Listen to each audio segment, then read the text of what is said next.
ओम नमो भगवते वासुदेवाय नमः। कल की कथा में हमने कदम और देवहूति के विवाह की कथा सुनी थी तथा साथ ही साथ जाना था कि किस प्रकार श्री कपिल भगवान का जन्म हुआ था। आज की कथा में हम देवहूति के प्रश्न भगवान कपिल के द्वारा अपनी माता की समस्या के समाधान की कथा का श्रवण करेंगे। देवहूति ने सोचा कि ऋषियों ने मुझसे कहा था कि बालक माता का उद्धार करने के लिए आया है, तो मैं कपिल भगवान से प्रश्न पूछूं जिसका वे अवश्य ही उत्तर देंगे। देवहूति ने कपिल भगवान के पास आकर उनसे कहा, यदि आपकी अनुमति हो तो मैं आपसे प्रश्न पूछना चाहती हूँ। कपिल ने कहा, माता संकोच मत करो, तुम जो कुछ पूछना चाहती हो पूछो। माता देवहूति ने आरंभ से ही शरणागति स्वीकार कर ली। बिना ईश्वर का आश्रय लिए जीव का उद्धार नहीं हो सकता। गीता में अर्जुन ने भी पहले शरणागति स्वीकार की थी। देवहूति ने पूछा, जगत में सच्चा सुख कहाँ है? जगत में सच्चा आनंद कहाँ है? नित्य आनंद कहाँ है जिसका नाश ना हो सके? ऐसा आनंद बताओ। अनेक बार इंद्रियों का लालन पालन करने में कोई सार नहीं है। इंद्रियों ने जो कुछ मांगा वह सभी मैंने दिया, फिर भी तृप्ति नहीं हुई है। इंद्रियां हर रोज नए नए विषय मांगती हैं, जीव को रस सुख की ओर खींचती हैं। आंखें रूप सुख की ओर और त्वचा स्पर्श सुख की ओर खींचती हैं। कई लोग याद करते हैं कि 2 महीने से अमुक चीज खाई नहीं है, 2 महीने से वह चीज खाई नहीं है। यह तो वे याद रखते हैं, किंतु वही चीज आज तक कितनी बार खाई है वह याद नहीं रखते। खा पी कर जीव को संतोष दिया नहीं कि आंखें सताने लगेंगी कि 2 महीने से फिल्म नहीं देखी है। ऐसा सोच ही रहे होते हैं कि इतने में पत्नी कहती है कि पास पड़ोस के लोग तो महीने में 4 बार फिल्म देखने जाते हैं, नई फिल्म तक उन्होंने देख ली, हम कब जाएंगे? रुपए पैसे खर्च करके फिल्म देखने के लिए अंधेरे में बैठते हैं। उन्हें सुधरा हुआ कहें या बिगड़ा हुआ, कुछ तो कहेंगे कि हम तो धार्मिक फिल्म देखते हैं, धार्मिक चित्र भी देखने चाहिए, क्योंकि राम का अभिनय करने वाला राम तो होता नहीं है। राम का अभिनय करने वाला यदि पर स्त्री को काम भाव से देखा है तो उसकी फिल्म क्यों देखी जाए? राम जैसा ही कोई पुरुष राम का अभिनय निभाए तभी अच्छा रहेगा। आप कहेंगे कि मैं कटु बातें कर रहा हूँ, किंतु मैं तो जो देख रहा हूँ वही कह रहा हूँ। विलासी चित्र देखने से जीवन बिगड़ता है। एक स्थान पर शंकर स्वामी ने कहा है कि ये इंद्रियां चोर हैं। इंद्रियां तो चोर से भी अधिक बुरी हैं। चोर तो जिसके घर में जिसके सहारे रहता है वहां चोरी नहीं करता, जबकि इंद्रियां तो अपने पति के समान आत्मा को ही धोखा देती हैं। देवहूति कहती हैं, इन चोर सी इंद्रियों में से मैं उगता गई हूँ। मुझे बताओ कि जगत में सच्चा सुख, सच्चा आनंद कहाँ है और उसे पाने का साधन कौन सा है? कपिल भगवान को आनंद हुआ। वे बोले, माता जी, किसी जड़ में आनंद नहीं रह सकता। आनंद तो आत्मा का स्वरूप है। अज्ञानवश जीव जड़ वस्तु में आनंद ढूंढता है। जड़ वस्तु में आनंद नहीं रह सकता। संसार के विषय तो सुख तो देते हैं किंतु आनंद नहीं देते। जो तुम्हें सुख देगा वही तुम्हें दुख भी देगा, किंतु भगवान हमेशा आनंद ही देंगे। आनंद परमात्मा का स्वरूप है। संसार का सुख खुजली जैसा है कि जब तक आप खुजलाते रहोगे तब तक अच्छा लगता है, किंतु खुजाने से नाखून में रहे हुए जहर के कारण खुजली का रोग बढ़ जाता है। सर्वोत्तम मिठाई का स्वाद भी गले तक ही रहता है। जगत के पदार्थों में आनंद नहीं है, उसका भास मात्र है। यह जगत दुख रूप है। भगवान कहते हैं, हे अर्जुन, क्षण भंगुर और सुख रहित इस जगत को और मनुष्य शरीर को प्राप्त करके तू मेरा ही भजन कर। आरंभ में जड़ वस्तु में सुख का अनुभव होता है, किंतु वह सुख विस्मय ही है। विषयों और इंद्रियों के संयोग से जो सुख उत्पन्न होता है वह आरंभ में तो अमृत जैसा लगता है, किंतु परिणाम की दृष्टि से तो वह विष समान ही है। इसी कारण से इस सुख को राजस कहा गया है। इंद्रियों को सुख से तृप्ति नहीं होती। विवेक रूपी धन का हरण करके इंद्रियां जीव को संसार रूप नरक में फेंक देती हैं। बाहर के विषयों में ना तो आनंद है और ना तो सुख। आनंद बाहर नहीं, अंदर है, आत्मा में है। आनंद अविनाशी अंतर्यामी का स्वरूप है। कपिल आगे कहते हैं, हे माता, यदि शरीर में आनंद होता तो उसमें से प्राणों के निकल जाने के बाद भी लोग उसे सजोकर अपने पास रखते। विषय जड़ है, जड़ पदार्थ में आनंद रह नहीं सकता। चैतन्य के स्पर्श के कारण की जड़ पदार्थ में आनंद सा प्रतीत होता है। दो शरीरों के स्पर्श से सुख नहीं मिलता, किंतु दो प्राणों के एक होने से आनंद का अनुभव होता है। यदि दो प्राणों के इकट्ठे होने पर सुख मिलता है, तो जिसमें अनेक प्राण समाये हुए हैं, ऐसे परमात्मा के मिलन से कितना अधिक आनंद आता होगा। बाहर के विषयों में आनंद नहीं है, किंतु चित्त में, मन में आत्मा का प्रतिबिंब पड़ने से आनंद जैसा अनुभव होता है। इंद्रियों को मनचाहा पदार्थ मिलने पर वे विषयों में तद्रूप हो जाती हैं, अतः कुछ समय के लिए एकाग्र व एकाकर होता है। उस समय चित्त में आत्मा का प्रतिबिंब पड़ता है, जिससे आनंद होता है। जगत के विषयों में जब तक मन फंसा हुआ है, तब तक आनंद नहीं मिल सकेगा। आनंद आत्मा का उसी प्रकार सहज स्वरूप है, जिस प्रकार शीतलता जल का सहज स्वरूप है। आत्मा आनंद में ही है। आत्मा और परमात्मा का मिलन ही परमानंद है। भगवान में बन फंसे और डूबने लगे तभी आनंद मिलता है। बार बार अपने मन को तुम समझाओ कि संसार के जड़ पदार्थों में सुख नहीं है। सोने पर सब भूल जाने से आनंद मिलता है। सारे संसार को भूलने के बाद ही गाढ़ी नींद आती है। आत्मा तो नित्य शुद्ध और आनंद रूप है। सुख दुख तो मन के धर्म है। मन के निर्विषय होने पर आनंद मिलता है। दृश्यों में से दृष्टि को हटाकर दृष्टा में स्थिर किया जाए तो आनंद मिलेगा। आनंद परमात्मा का स्वरूप है। आदत हाजत कम करोगे तो सुखी होोगे। कपिल कहते हैं, माता जी, यदि विषयों में ही आनंद समाया हुआ हो तो सभी को सदा एक समान आनंद मिलना चाहिए। तृप्त व्यक्ति के आगे यदि श्रीखंड भी रखा जाएगा तो उसे पसंद नहीं आएगा। बीमार व्यक्ति के सामने मालपुए रखे जाएं तो भी वह नहीं खाएगा। अतः श्रीखंड में, मालपुओं में अर्थात विषयों में, जड़ पदार्थों में आनंद नहीं है। यदि श्रीखंड में आनंद समाया हुआ होता तो बीमार को भी उसे खाने से आनंद मिलना चाहिए था, किंतु उसे आनंद नहीं मिलता, अतः आनंद श्रीखंड में नहीं है। इसी प्रकार सभी विषयों के बारे में भी समझना चाहिए। संसार के पदार्थों में तो आनंद नहीं है, किंतु इंद्रियों को मन चाहे विषय पदार्थ मिलने पर वे अंतर्मुख हो जाती हैं।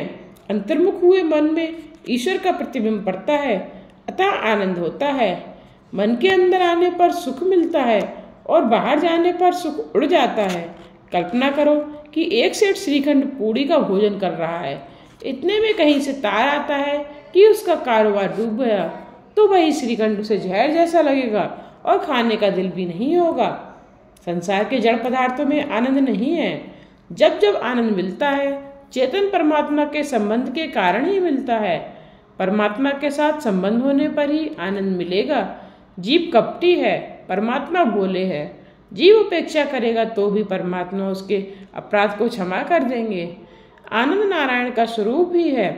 आनंद का विरोधी शब्द नहीं बोलेगा। आनंद यह ब्रह्म स्वरूप है। जीवात्मा भी आनंद रूप है। अज्ञान के कारण जीव आनंद को ढूंढने के लिए बाहर जाता है। बाहर का आनंद लंबे समय तक टिक नहीं सकता। आत्मा के लिए कोई वास्तविक सुख दुख नहीं है। सुख दुख मन में ही होते हैं। सुख दुख मन का धर्म है। जन्म मरण शरीर का धर्म है। भूख और प्यास आत्मा के धर्म है। मन में सुख दुख होने पर आत्मा कलपती है कि मुझे दुख होता है। मन पर हुए सुख दुख का आरोप अज्ञान से आत्मा अपने आप पर करती है। आत्मस्वरूप में उपाधि के कारण सुख दुख का भास होता है। आत्मा स्फटिक मणि जैसी श्वेत शुद्ध है। उसमें विषयों का प्रतिबिंब पड़ने के पीछे जिस रंग का फूल रखोगे वैसा ही वह दिखेगा। वह रंग स्फटिक का नहीं, फूल का ही है। स्फटिक मणि श्वेत है, उसके पीछे लाल गुलाब का फूल रखोगे तो वह लाल दिखेगा। गुलाब के संसर्ग से वह लाल हो जाता है। जल में चंद्रमा का प्रतिबिंब पड़ता है। जल के हलचल के कारण वह प्रतिबिंब भी हलचल करता है, कंपित होता है, किंतु वास्तविक चंद्रमा पर उसका कुछ भी प्रभाव नहीं पड़ता। इसी तरह देहादि के धर्म स्वयं न होते हुए भी जीवात्मा उन्हें अपने में कल्पित कर लेता है। अन्यथा जीवात्मा तो निर्लेप है। जीवात्मा में देखे जाते हुए देहादि के धर्म इस प्रकार दूर होंगे। निष्काम भागवत धर्म के अनुसरण से, भगवान की कृपा से और उसी में प्राप्त भगवान पर के भक्ति योग से धीरे धीरे वह प्रतीति दूर होती है। जो भक्ति निष्ठ है वह समस्त लोक में व्याप्त परमात्मा को देख सकेगा। संसार के विषयों से सभी प्रकार से हटा हुआ मन ईश्वर में लीन होता है। जब मन निर्विषय होता है तभी वह आनंद रूप होता है। जीव जैसा कपटी और ईश्वर जैसा भोला और कोई नहीं है। दूसरों के लिए कुछ करना पड़े तो तकलीफ सी होती है, परंतु अपनों के लिए करना हो तो आनंद होता है। रात को 11 बजे कोई साधु आएगा तो उनसे पूछा जाएगा कि महाराज चाय लाऊं या दूध लाऊं। मन कहेगा कि इतनी रात गई है, भला कहाँ से आ पड़ी। विवेक तो करना ही पड़ता है। महाराज सरल होंगे तो कहेंगे कि सुबह से भूखा हूँ, पूड़ी बना डालो। किसी का पत्र लेकर आए हैं, अतः बनाना तो पड़ेगा ही, किंतु खाना बनाने के साथ बर्तनों की ठोक पीट भी सुनाई देगी। पर यदि नहर से अपने भाई आएंगे और कहेंगे कि मैंने नाश्ता कर लिया है अतः भूख नहीं है, फिर भी वह कहेगी कि नहीं तू भूखा होगा, मैं अभी हलवा पूड़ी बना देती हूँ, कोई देर नहीं होगी। अपने भाइयों को तो हलवा पूड़ी खिलाएगी और महाराज को चाय से ही टाल देगी। यह सब मन का खेल है। मन बड़ा कपटी है। मेरा और तेरा का खेल इस मन से ही रचा है। सचमुच मन ही बंधन और मोक्ष का कारण है। कपिल कहते हैं, हे माता, मन को ही इस जीव के बंधन और मोक्ष का कारण माना गया है। मन तो विषयों में आसक्त हो जाए तो वह बंधन का कारण बनता है, और वही मन यदि परमात्मा में आसक्त हो तो मोक्ष का कारण बन जाता है। भगवान मनुष्य का शरीर या घर नहीं बल्कि हृदय देखते हैं। मन विशाल हो तो भगवान आते हैं। मन में छिपी हुई अहमता, ममता, अपने पराये की भावना ही मन को दुखी करती है। मन के ये धर्म आत्म स्वरूप में भासमान होने के कारण ही आत्मा स्वयं को सुखी दुखी मानती है, परंतु वास्तव में वह आनंद रूप है। मन के सुधरने पर सब कुछ सुधरता है और मन के बिगड़ने पर सब कुछ बिगड़ता है। सुख दुख के दाता हैं यह मान्यता और ममता, उन्हें छोड़ देने पर ही आनंद रूप मिलता है। पाप करने के लिए किसी की प्रेरणा देने की जरूरत नहीं पड़ती, किंतु पुण्य करने के लिए प्रेरणा देनी पड़ती है। मन अधोगामी है। मनुष्य का मन पानी की भांति गड्ढे की ओर ही बहता है। जल की तरह मन भी अधोगामी है। जल की ही भांति मन का स्वभाव भी ऊपर नहीं नीचे की ओर जाने का है। इस मन को ऊपर चढ़ाना है, उसे परमात्मा के चरणों तक ले जाना है। यंत्र के संग में आने से पानी ऊपर चढ़ता है, उसी तरह मंत्र के संग में आने पर मन ऊपर चढ़ता है। मन को मंत्र का संग दो। मंत्र का संग होगा तो अधोगामी मन ऊर्ध्वगामी बनेगा। जिसमें अपना मन सुधरा है वह दूसरों को भी सुधार सकेगा। मन को सुधारने का कोई साधन नहीं है। मन शब्द के अक्षरों को उलट दोगे तो शब्द बनेगा नम। नम और नाम ही मन को सुधारेंगे। मन को स्थिर करने के लिए नाम जप की आवश्यकता है। जब से मन की मलिनता और चंचलता दूर होती है, अतः किसी भी मंत्र का जाप करो। सांसारिक विषयों के संग से बिगड़ा हुआ मन ईश्वर का ध्यान करने से सुधरता है। सभी के अंतर में परमात्मा है, फिर भी वे सभी का दुख दूर नहीं करते हैं। अंदर विराजे हुए चैतन्य रूप परमात्मा मन बुद्धि को प्रकाश देते हैं। भगवान का स्वरूप ऐसा तेजोमय है कि हम जैसे साधारण जीव उन्हें देख नहीं पाते। भगवान का निर्गुण स्वरूप सूक्ष्म होने के कारण दिखाई नहीं देता और भगवान का सगुण स्वरूप तेजोमय है, अतः वह भी नहीं दिखता। इस कारण से हम जैसों के लिए भगवान का नाम स्वरूप मंत्र स्वरूप ही इष्ट है। भगवान चाहे स्वयं को छिपा ले, किंतु अपने नाम को नहीं छिपा सकते। नाम स्वरूप प्रकट है, अतः परमात्मा के किसी नाम स्वरूप का दृढ़ मन से आश्रय ले लो। मंत्र के बिना मन शुद्धि नहीं हो सकती। बिगड़ा हुआ मन ध्यान के साथ तप करने से सुधरेगा। वासना का नाश वासना से ही करना पड़ता है। असत वासना का विनाश सद्वासना से होगा। जब मनुष्य सोचेगा कि मुझे जन्म मरण के फेरों से मुक्त होना है, मुझे गौलोक में जाना है, मुझे किसी माता के घर में नहीं जाना है, मुझे इसी जन्म में परमात्मा के दर्शन करने हैं, ऐसी भावना रखने से मन सुधरेगा। कांटा कांटे से निकलता है, उसी तरह वासना ही वासना को निकाल बाहर करती है। फिल्म देखने से वासना दूर करनी है तो परीक्षा में पहला नंबर आने की वासना रखो। ऐसी भावना से अध्ययन में रुचि पैदा होगी और अध्ययन की रुचि से फिल्म देखने की वासना छूट जाएगी। किसी एक राजा के पास एक बकरा था। राजा ने एक बार ऐलान किया कि इस बकरे को जंगल में चराकर जो उसे तृप्त करके लाएगा उसे मैं आधा राज्य दूंगा, किंतु बकरे का पेट पूरा भरा है या नहीं इसकी परीक्षा मैं खुद करूंगा। इस ऐलान को सुनकर एक मनुष्य राजा के पास आकर कहा कि बकरा चराना कोई बड़ी बात नहीं है, और वह बकरे को लेकर जंगल में गया। वहां सारा दिन उसने कोमल हरी घास बकरे को खिलाई। शाम होने पर उसने सोचा कि अब तो बकरे का पेट भर गया होगा, क्योंकि सारा दिन उसे चराता फिरा हूँ। बकरे के साथ वह राजा के पास आया। राजा ने थोड़ी सी हरी घास बकरे के आगे रखी तो बकरा उसे खाने लगा। इस पर राजा ने उस मनुष्य से कहा कि तूने उसे पेट भर खिलाया ही नहीं है, वरना वह घास क्यों खाने लग जाता। बहुतों ने बकरे का पेट भरने का प्रयत्न किया, परंतु ज्यों ही दरबार में उसके सामने घास डाली जाती तो वह खाने लगता। एक सत्संगी ने सोचा कि राजा किस ऐलान का कोई रहस्य है, तत्व है, मैं युक्ति से काम लूंगा। वह बकरे को चराने के लिए ले गया। जब भी बकरा घास खाने के लिए जाता तो वह उसे लकड़ी से मार देता। सारे दिन में कई बार ऐसा हुआ।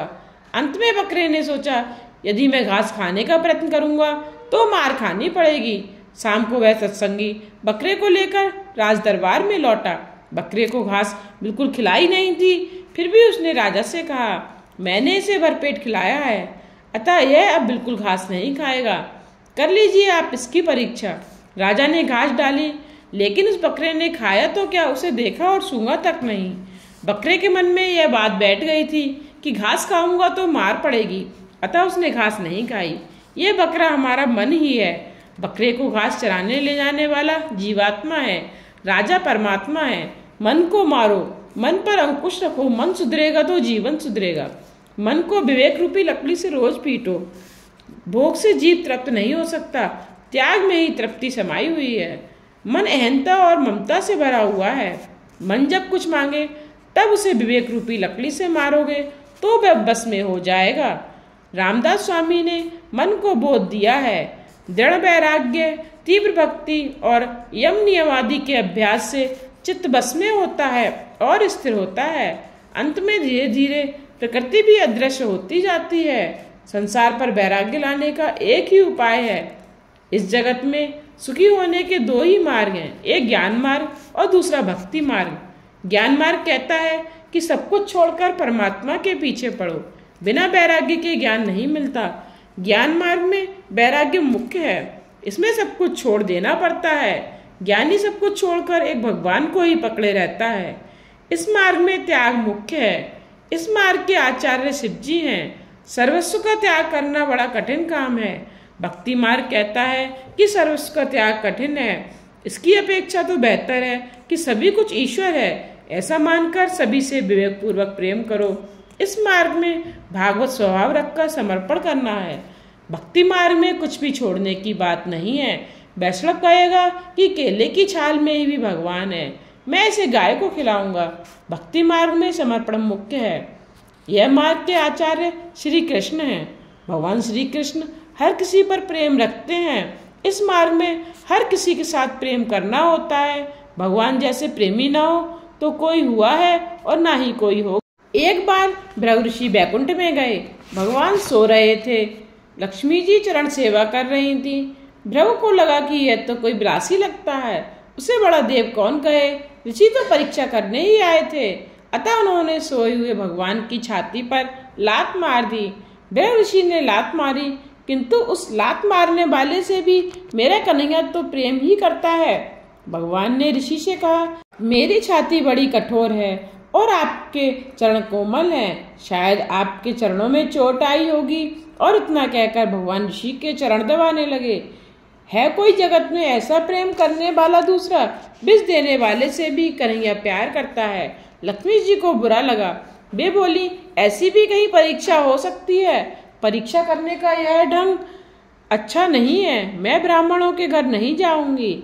लक्ष्मी ने ब्राह्मणों को त्याग दिया, इसलिए सामान्यतः ब्राह्मण गरीब रह गए हैं। ज्ञानी मानते हैं कि जब ये शारीरिक संबंध हुआ है तब से इसी से दुख हुआ है, अतः वे शरीर से प्रेम नहीं करते। प्रेम करना ही है तो सबसे प्रेम करो। किसी से भी प्रेम नहीं करना हो तो कोई बात नहीं, किंतु अपने शरीर से तो प्रेम करो ही नहीं। एक परमात्मा से प्रेम करो। सभी से प्रेम करो अथवा सभी का त्याग करो। और यदि तुम सभी का त्याग नहीं कर सकते तो सभी में ईश्वर भाव रखकर सभी से प्रेम करो, सभी में से ममता का त्याग करो, अथवा अब कुछ ईश्वर को समर्पित करके सभी कर्म फलों का त्याग करो। सभी के प्रति ममता मेरापन होना ही समर्पण मार्ग है, अमुक के प्रति ही ममता होना स्वार्थ मार्ग है। आज तो सभी स्वार्थ मार्गी हैं। पैसा मारो परमेश्वर से, पत्नी मारी गुरु, छया छोकराम मारा शालीग्राम, पूजा कौनी करूं।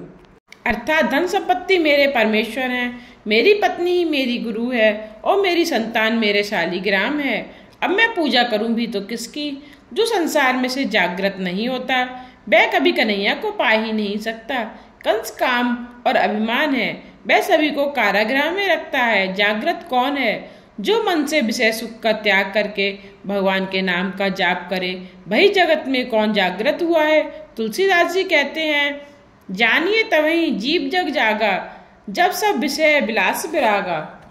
जब सभी में विषय विलास के प्रति वैराग्य उत्पन्न हो जाए तब मानो कि वह जीव जागा है।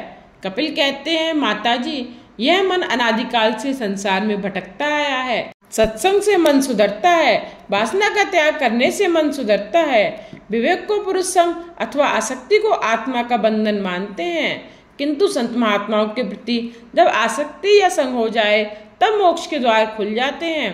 अतः सत्संग करो। देवहूति ने कहा, आप सत्संग करने की आज्ञा देते हैं, किंतु मुझे तो इस संसार में कहीं भी कोई संत दिखाई नहीं पड़ता। कपिल भगवान ने कहा, माता तब मानो कि तुम पापनी हो। पाप होने पर तो संत का मिलन होने पर भी सद्भावना नहीं मिलती। संत को ढूंढने तुम कहाँ जाओगी? तुम ही संत बनोगी तो तुम्हें संत मिलेंगे। एकनाथ, तुकाराम, नरसिंह आदि गृहस्थाश्रमी थे, वे घर में रहकर ही संत बने थे। संतों के लक्षण जीवन में उतारोगे तो संत बन सकोगे। बिना सत्संग के सुख नहीं मिलता। संत स्वयं बने बिना सच्चा संत नहीं मिलेगा। जैसी दृष्टि वैसी सृष्टि। क्रोध के कारण हनुमान जी का श्वेत फूल भी लाल दिखाई देते थे। एकनाथ महाराज रामायण के सुंदरकांड की कथा कर रहे थे। एक सुंदरकांड में सभी कुछ सुंदर है। सुंदरकांड का यह नाम इसलिए रखा गया कि इसमें हनुमान जी को माता सीता जी की पराभक्ति के दर्शन हुए हैं। ब्रह्मचर्य और राम नाम हो तो इस संसार सागर को पार किया जा सकता है। हनुमान जी जैसे ही इस सागर को पार कर सकते हैं, सागर पार करके हनुमान जी अशोक वन में आए। एकनाथ महाराज कथा में कहते हैं कि जब हनुमान जी अशोक वन में आए तब वहाँ अशोक वाटिका में सफ़ेद फूल खिल रहे थे।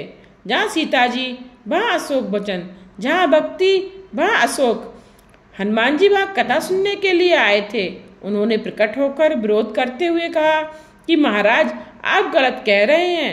अशोक वन में उस समय लाल फूल खिल रहे थे, सफ़ेद नहीं। मैंने अपनी आंखों से प्रत्यक्ष देखा था। एकनाथ महाराज ने कहा कि मैं तो अपने सीताराम को मनाकर कथा कर रहा हूँ और मुझे जैसा दिखाई दे रहा है वैसा कह रहा हूँ। अंत में इस झगड़े को लेकर वे दोनों श्री राम के पास गए। रामचंद्र जी ने कहा कि आप दोनों की बात सही है। क्रोधावेश से लाल आंखें होने के कारण हनुमान जी ने फूल लाल देखे थे, अन्यथा फूल तो सफ़ेद ही थे। जिसकी दृष्टि जैसी होगी उसे वैसी ही सृष्टि दिखाई देगी। दुर्योधन को जगत में कोई संत नहीं मिला, उसने सभी को दुर्जन ही पाया। युधिष्ठिर को कोई दुर्जन नहीं मिला, उसने सभी को सज्जन ही पाया। संतों के धर्म में तितिक्षा को प्राधान्य दिया गया है। सहन करोगे तो सुखी होगे। संतों का चरित्र पढ़ो। संतों को कई दुख सहने पड़े हैं, किंतु उन दुखों का संतों पर कुछ असर नहीं होता। अच्छे सहन करे वही संत है।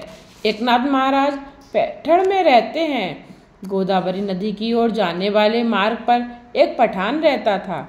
एकनाथ महाराज उसी रास्ते से स्नान करने के लिए जा रहे थे। वह पठान महाराज को बहुत सताता था, किंतु महाराज सभी कुछ सहन करते रहते थे।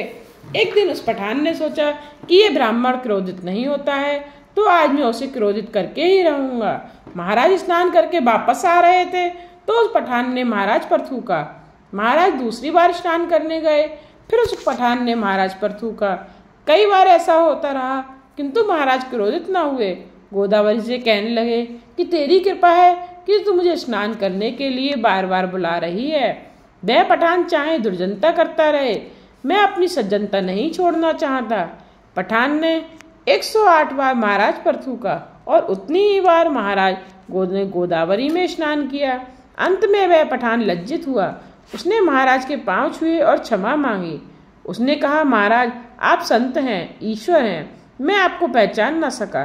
महाराज ने उत्तर दिया कि क्षमा का कोई सवाल नहीं है, तुम्हारे कारण तो आज मुझे 108 बार गोदावरी स्नान का पुण्य मिला।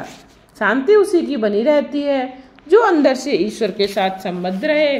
जो ईश्वर से दूर है उसे शांति कहाँ मिलेगी। कपिल जी कहते हैं, माता जो बहुत सहन करता है वही संत बन सकता है। अच्छे विपत्ति में भी जो ईश्वर का अनुग्रह समझे वही महान वैष्णव है। दुष्ट लोग किसी को भी अच्छा नहीं देख सकते। दुष्टों ने तुकाराम को गधे पर बिठाया तो तुकाराम की पत्नी को दुख हुआ, किंतु तुकाराम तो उससे बोले कि मेरे विठलनाथ जी ने मेरे लिए तो गरुड़ भेजा है, उसी पर बैठा हूँ मैं तो। सभी ने गधा देखा किंतु तुकाराम की पत्नी ने गरुड़ देखा। जगत में सब कुछ सहते रहो। जगत में अंधकार का अस्तित्व है, अतः प्रकाश का मूल्य है। संतों का पहला लक्षण तितिक्षा है तो दूसरा है करुणा, तीसरा लक्षण है सभी देहधारियों के प्रति सुहृदय भाव। अज्ञात शत्रु, शांत सरल स्वभाव आदि भी संतों के लक्षण हैं। शांति की परीक्षा प्रतिकूलता में होती है। अर्थ धन संपत्ति से तो प्रतिदिन संबंध रखते हो, किंतु उसके साथ साथ परमात्मा से भी संबंध रखोगे तो संपत्ति भी मिलेगी और शांति भी। भागवतकार कहते हैं कि इस जीवन गाड़ी की केवल पटरी ही बदलनी है, ईश्वर के लिए कुछ न कुछ त्यागो। संत पुरुष प्रभु के हितार्थ सर्वस्व का त्याग करते हैं। संत मेरे अर्थात परमात्मा के संपूर्ण कर्म तथा अपने सगे संबंधियों का त्याग करते हैं। संत परमात्मा के लिए संसार के विषयों का बुद्धिपूर्वक त्याग करते हैं। भगवान परीक्षा करके ही अपनाते हैं। भूखे मारू भूखे सुवाणु तननी पाणु छाल, पची करीश न्याल। मैं भूख से व्याकुल करूंगा, भूखा ही सुलाऊंगा, तन को गला दूंगा और तब उसे माला माल करूंगा। भगवान ने नरसिंह मेहता की कई बार परीक्षा ली थी, पर हे भगवान, इस कलयुग में आप ऐसी परीक्षा करेंगे तो कोई भी आपकी सेवा नहीं करेगा। भगवत परायण रहकर भगवान की कथाओं का श्रवण कीर्तन करें। भगवान में ही चित्त रमता रहे तो भक्ति का विकास होता है। भगवान की कथा सुनने से श्रद्धा दृढ़ होती है। उसके बाद भगवान के लिए आसक्ति बढ़ती है। आसक्ति बढ़ने से व्यसनात्मिका शक्ति प्राप्त होती है और जिसकी भक्ति व्यसनात्मिका बने उसकी मुक्ति सुलभ होती है। भक्ति जब व्यसन से उत्कृष्ट बनती है तब ईश्वर के पास ले जाती है। हे माता, तीव्र भक्ति के बिना मुक्ति नहीं मिल सकती। तीव्र भक्ति का अर्थ है व्यसनात्मिका भक्ति। तुकाराम ने भक्त की बड़ी अच्छी व्याख्या दी है। एक क्षण भी जो भगवान से विभक्त न हो पाए वह भक्त है। व्यवहार का कामकाज निभाते हुए जो भगवान से विभक्त न हो जाए वही भक्त है। आज की कथा को यहीं विश्राम देते हुए कल की कथा में हम भगवान कपिल द्वारा भक्ति योग की महिमा का वर्णन सुनेंगे तथा साथ ही साथ दिए गए और आसक्त पुरुषों की अधोगति की कथा का भी वर्णन करेंगे। आगे की कथा सुनने के लिए मेरे चैनल को सब्सक्राइब करके बेल आइकन पर प्रेस करके ऑल पर क्लिक करना ना भूलिएगा, इससे आने वाले वीडियोस की नोटिफिकेशन आप तक पहुंचते रहें।